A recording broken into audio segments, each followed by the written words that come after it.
কি আমার গ্রামে এত বড় অনৈতিক কাজ?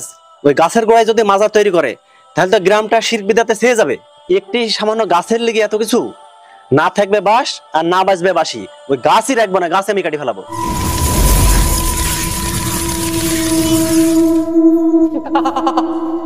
আরে মূর্খ মানব, সেদিন আসছিলি তোর ইমানের জোরে, আর শয়তান কখনো ইমানদার ব্যক্তির সাথে পারে না। যেতে পারবো না? না যেতে পারবি না তুই। তাহলে তোকে আগে শিক্ষা দিবি। আজ তোর রেহাই নাই, আজ তোকে শেষ করে ফেলাবো।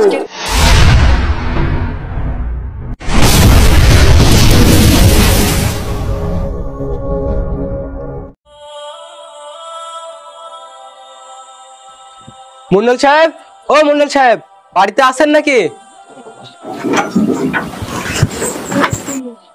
আরে মামা যে, কি খবর?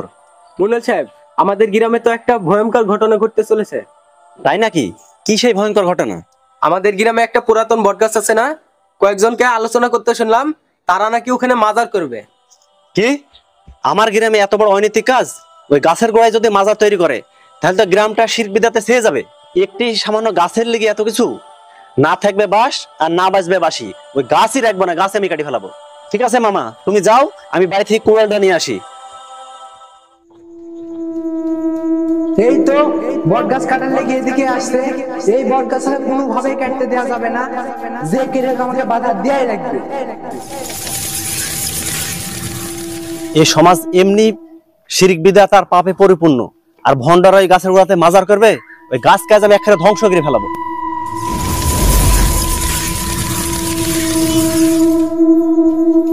পৃথিবীর কেউ আজকে মাঠ খাটতে পারবে না।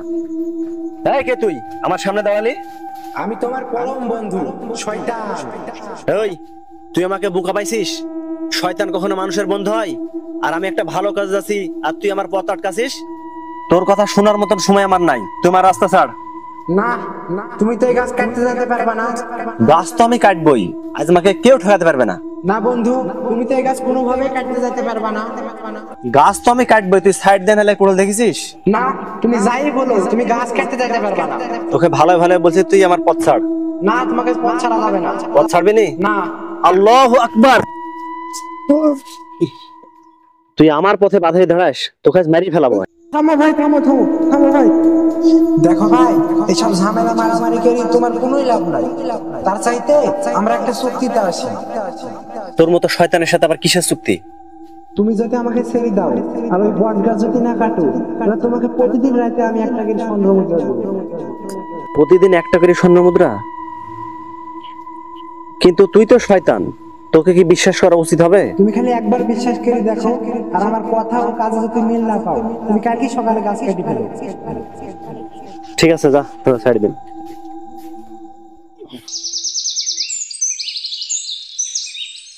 শয়তানের সাথে তো চুক্তি করলাম, কিন্তু শয়তানকে ওর কথা রাখবে? রাত তো অনেক হলো, ঘুমিয়ে পড়ি, তারপর দেখা যাবে কি হয়।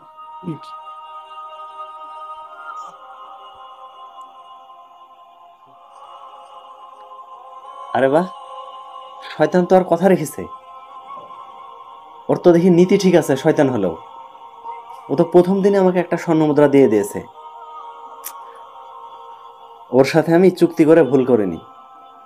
এভাবে চলতে থাকলে অল্প কিছুদিনের মধ্যে আমি বড়লোক হয়ে যাব।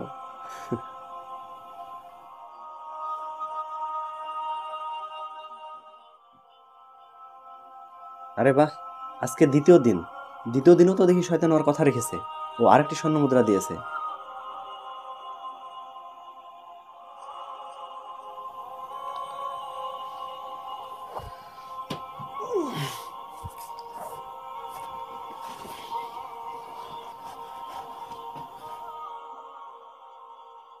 এটা কি হলো?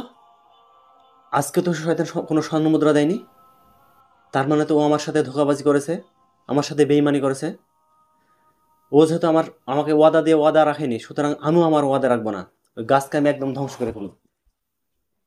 আমার সাথে চালাকি, ওই শয়তানকে সামনে পেলে উচিত শিক্ষা দিব, আর ওই গাছ কয়েস কুচি কুচি করে কাটবো।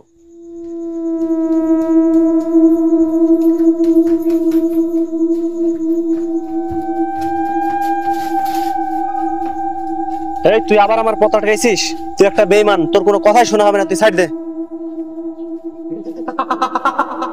তুই তো আজকে কোনোভাবে এখান থেকে যেতে পারবি না। আজকে তোর কোনো বাধাই আমি মানবো না, কারণ তুই একটা বেঈমান। তুই কথা দিয়ে কথা রাখিসনি। তোর প্রতিদিন একটা করে স্বর্ণ মুদ্রা দেওয়ার কথা ছিল, অথচ তুই 3 দিনে 3টা শুধুমাত্র মুদ্রা দিছিস। তাই তোর কোনো কথা আজকে শোনা হবে না। গাছ আজকে আমি কাটবো, আমার রাস্তা থেকে সর। গাছ কাটতে যা তো দূরের কথা, তুই আজকে এখান থেকে যেতেই পারবি না। যেতে পারবো না? না, যেতে পারবি না তুই। তাহলে তোকে আগে শিক্ষা দিবি। আজ তোর রেহাই নাই, আজ তোকে শেষ করে ফেলাবো। তোমাকে আর স্বর্ণ মুদ্রা দেওয়া লাগবে না ভাই, তুমি আমাকে আইসক্রিম মুদ্রা ছেড়ে দাও। ঠিক আছে, আজকের মতন তোকে ছেড়ে দিনু, কিন্তু ভবিষ্যতে কোনোদিন গাছ কাটার কথা মুখে আনবি নি। ঠিক আছে ভাই, ঠিক আছে, তুমি যা বলবো আমি তাই শুনবো, তাও তুমি আইসক্রিম মুদ্রা আমাকে ছেড়ে দাও। এদালে তোর কুরল, তোকে যেন বট গাছের আশপাশে কোনোদিন না দেখি। আচ্ছা ভাই, আমি চলে যাচ্ছি। তবে যাওয়ার আগে তোমার কাছে আমার একটি প্রশ্ন।